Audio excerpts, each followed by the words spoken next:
Confusion एक ऐसी state है जब आप क्विक एंड क्लियर डिसीजन नहीं ले पाते और अनक्लियर थॉट्स आपके माइंड में घूमते रहते हैं and it become one of the primary thing which make you uncomfortable at that time. But confusion को अगर आप एक नेगेटिव चीज की तरह ट्रीट करते हो तो unfortunately you don't know the actual benefit of getting confusion in your head. तो चलिए आज की इस वीडियो में जानते हैं कि कंफ्यूजन की इंपॉर्टेंस क्या है और आप कैसे इसका यूज कर सकते हो और भी बेहतर डिसीजन लेने में। तो सबसे पहले मैं आपको बता दूं कि कंफ्यूज होना अच्छा है और ये एक इंटेलिजेंस का भी ट्रेट है, क्योंकि सबसे ज्यादा कंफ्यूज वही लोग होते हैं जो क्लैरिटी को सीख करते हैं, जिन्हें मेंटल क्लैरिटी पसंद होती है। बिकॉज विदाउट एनी कंफ्यूजन आप मल्टीपल ऑप्शंस को एक्सप्लोर ही नहीं कर पाओगे और आपके लिए एक्चुअल में क्या सही है आपको कभी पता ही नहीं लगेगा एंड एज अ रिजल्ट ज्यादा चांसेस हैं कि आप डिफॉल्ट एंड रॉन्ग ऑप्शन ही चूज करोगे।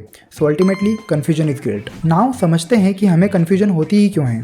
देखिए, जनरली जब भी हमारे सामने मल्टीपल ऑप्शंस होते हैं एंड हमें उसमें से चूज करना है the best possible correct option for us, तो जाहिर सी बात है कि ऑप्शंस ब्लैक एंड व्हाइट तो होंगे नहीं जिन्हें हम बहुत इजीली डिस्टिंग्विश कर पाएं कि क्या हमारे लिए सही है और क्या नहीं।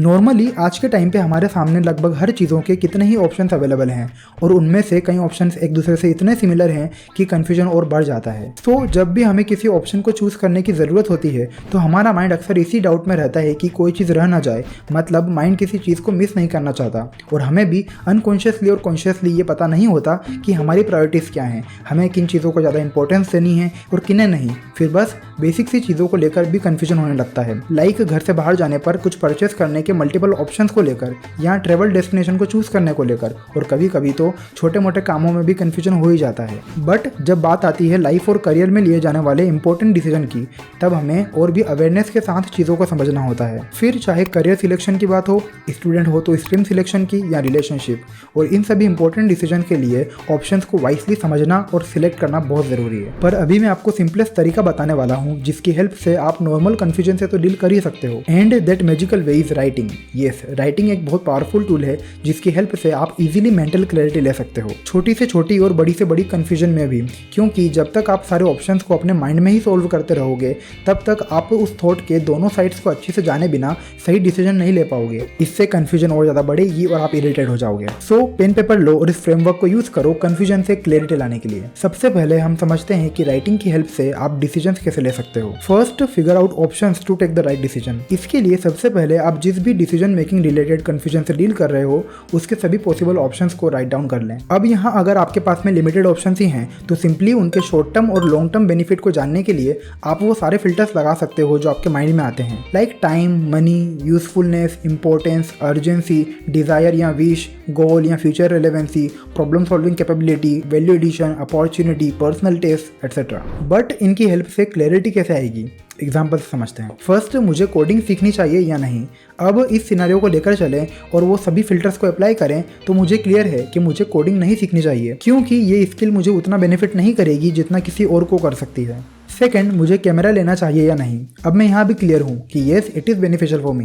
सो आई थिंक इन सभी फैक्टर्स से रिलेटेड क्वेश्चंस का आंसर करके आप भी क्लियर डिसीजन ले सकते हो। यहाँ जस्ट आप चीज़ों को ब्रेक डाउन करके उनका सॉल्यूशन निकाल रहे हो। और अगर आपके पास में ऑप्शंस की लंबी लिस्ट है तो पहले उन ऑप्शंस को एलिमिनेट करना शुरू करें जो आपको बिल्कुल सही नहीं लगते। इससे लिस्ट और छोटी हो जाएगी और आप सेम मेथड से यहाँ भी क्लैरिटी ले पाएंगे। Second, make list of everything to be clear all the time. मेरी एक हैबिट है लिस्ट बनाने की, बट किन चीज़ों की लिस्ट? सभी चीज़ों की। जो भी चीज़ें आप अपने लाइफ में करते हो या करना चाहते हो उन सभी की लिस्ट बनाई जा सकती है। For example, I use to make list of movies जो मुझे देखनी है, टॉपिक्स जिनके बारे में मुझे स्टडी करना है, स्किल्स जो मुझे एक्वायर करनी है या फिर थिंग्स जो मुझे एक्सप्लोर करनी है एक्सेट्रा। इस तरह से लिस्ट बनाकर आप हमेशा क्लियर रहोगे आपको क्या करना है और क्यों करना है। लिस्ट बनाने का हमारी लाइफ में बहुत सिग्निफिकेंस रोल होता है to be specific and clear with your choices. आप डिस्ट्रैक्ट नहीं होंगे, राइट टाइम पर राइट चीजें परफॉर्म करोगे और अपनी ग्रोथ को भी मेजर कर पाओगे। आप लिस्ट बना सकते हो आपको लाइफ में क्या क्या अचीव करना है, क्या क्या सीखना है, कहाँ कहाँ ट्रेवल करना है,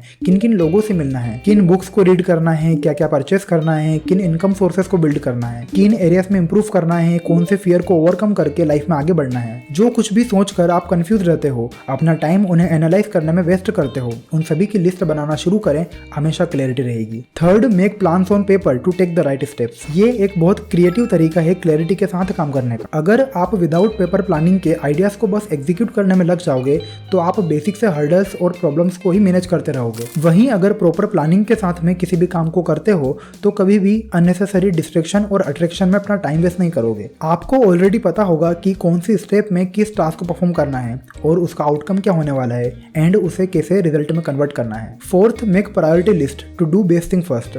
अब आपने अपने लाइफ की जनरल अवेयरनेस के लिए तो लिस्ट बना ली, बट कुछ लिस्ट के कंटेंट को आपको प्रायोरिटाइज भी करना होगा उनके रेलेवेंस, अर्जेंसी और इंपॉर्टेंस को लेकर। फॉर एग्जांपल, आपने ये लिस्ट बनाई कि मुझे ये 3 स्किल नेक्स्ट 6 मंथ में सीखनी है, तो अब किस स्किल को आप पहले सीखोगे और किसे बाद में, ये तय होगा उन्हें प्रायोरिटाइज करके on the basis of their importance, urgency, relevancy, your personal taste and correct order, जैसे कॉपी राइटिंग, वीडियो एडिटिंग या सोशल मीडिया मार्केटिंग। अब इन तीनों को किस सीक्वेंस में सीखना शुरू करोगे? ऑब्वियसली तीनों को साइमल्टेनियसली भी सीख सकते हो, बट एक स्किल को एक लेवल तक मास्टर करने के लिए उन पर इंडिविजुअली फोकस करना होगा। तो आप इन सब फिल्टर्स का यूज करके बेस्ट कॉम्बिनेशन और सीक्वेंस बना सकते हो। इनके अलावा अपने रेगुलर कामों की भी प्रायोरिटी लिस्ट बनाकर आप उन्हें बहुत इफेक्टिव मैनर में फिनिश कर सकते हो एंड प्रोडक्टिवली रिजल्ट्स को अचीव कर सकते हो। सो अल्टीमेटली राइटिंग का यूज करके आप लाइफ में हमेशा क्लियर रहोगे। आप ना ही बिल्कुल सेटिस्फाइड होंगे डिफॉल्ट ऑप्शंस को लेकर और ना ही कंफ्यूज्ड। आप क्लियर एंड अवेयर रहोगे खुद के ही थॉट्स को एक मीनिंग और शेप देकर through writing. So that's it for this video. I hope आपको वीडियो पसंद आई होगी और जब भी नेक्स्ट टाइम आप कंफ्यूज होंगे तो इसे ट्राई करेंगे। और अगर आप कंफ्यूज हो रहे हो कि पहले लाइक करें या सब्सक्राइब करें, तो मैं बता दूं कि पहले सब्सक्राइब करो, देन उस बेल आइकन को प्रेस कर लो so that you will never miss any update. Thanks for watching.